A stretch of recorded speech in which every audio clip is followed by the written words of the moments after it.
చెప్తోంది. రైట్, ఇక విశాఖలో కూడా ఇదే పరిస్థితి నెలకొంది.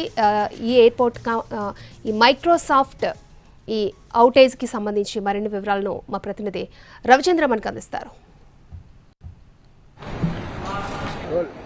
దేశవ్యాప్తంగా ఎయిర్లైన్ సర్వీసెస్ సర్వర్లు మొరాయించాయి. ఫలితంగా విశాఖపట్నంతో పాటు అనేక ఎయిర్పోర్టుల్లో ప్రయాణికులు ఇబ్బందులు పడుతున్న పరిస్థితి. మాన్యువల్ బోర్డింగ్ చేసి వారందరినీ కూడా అనుమతిస్తున్నారు. కనిష్టంగా గంట సమయం ఆలస్యంగా ఫ్లైట్లు నడుస్తున్నాయని కూడా ఎయిర్లైన్స్ వర్గాలు చెప్తున్నాయి. ప్రస్తుతం మన దగ్గర ఒక ఎయిర్ ప్యాసింజర్ ఉన్నారు. సార్, ఎటువంటి సమాచారం మీకుంది? English? Yeah, so all flights are getting delayed across the world. It seems that American Airlines, United Airlines, in India also a lot of flights are getting delayed.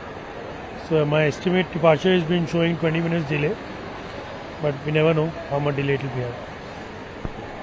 ప్రయాణికులకు వస్తున్న సమాచారం అయితే ఒక 20 నిమిషాల నుంచి అర్ధగంట వరకు డిలే చూపిస్తోంది. కానీ ఓవరాల్ గా ఎయిర్లైన్ కంపెనీలు ఇస్తున్న సమాచారాన్ని బట్టి చూస్తే మాత్రం ఖచ్చితంగా గంటకు పైగా ఆలస్యం అవుతోంది.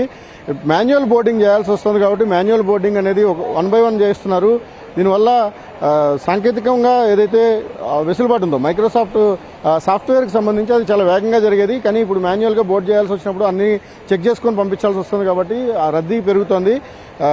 ఈ రద్దీని హ్యాండిల్ చేయడానికి ప్రత్యామ్నాయ ఏర్పాట్లు చేసుకున్నప్పటికీ కూడా సమయం సరిపోవటం లేదు. గంట నుంచి గంటన్నర వరకు కూడా ఆలస్యంగా ఫ్లైట్స్ రన్ అయ్యే పరిస్థితి ఉందని కూడా ఎయిర్లైన్స్ వర్గాలు చెప్తున్నాయి. ఇక ఎయిర్పోర్ట్ అథారిటీస్ కూడా ప్రత్యామ్నాయ ఏర్పాట్లుగా ఏం చేయాలనే దాని కూడా దృష్టి పెట్టాయి. ప్రస్తుతానికి విశాఖపట్నం ఎయిర్పోర్ట్ దగ్గర ఒకవైపు వచ్చే ప్రయాణికులు పోయే ప్రయాణికులతో రద్దీగా ఉంటుంది. సహజంగా కూడా డే అవర్స్ అన్ని కూడా చాలా బిజీగా ఉంటాయి. కానీ ఇప్పుడు కూడా లోపల ఎయిర్పోర్ట్ లోపల చాలా మంది ఎదురు చూస్తున్న పరిస్థితి ఉంది. ఎప్పటి లోపల ఈ బోర్డింగ్ పూర్తవుతుంది, ఎప్పుడు ఫ్లై అవుతాం అనేది కూడా స్పష్టంగా ఎయిర్లైన్స్ కంపెనీలు చెప్పలేకపోతున్నాయనే ఒక అభిప్రాయం అయితే ఉంది.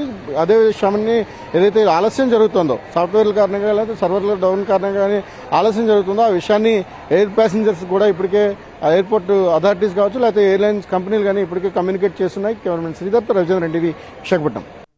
మధ్యలో పెట్టుకో.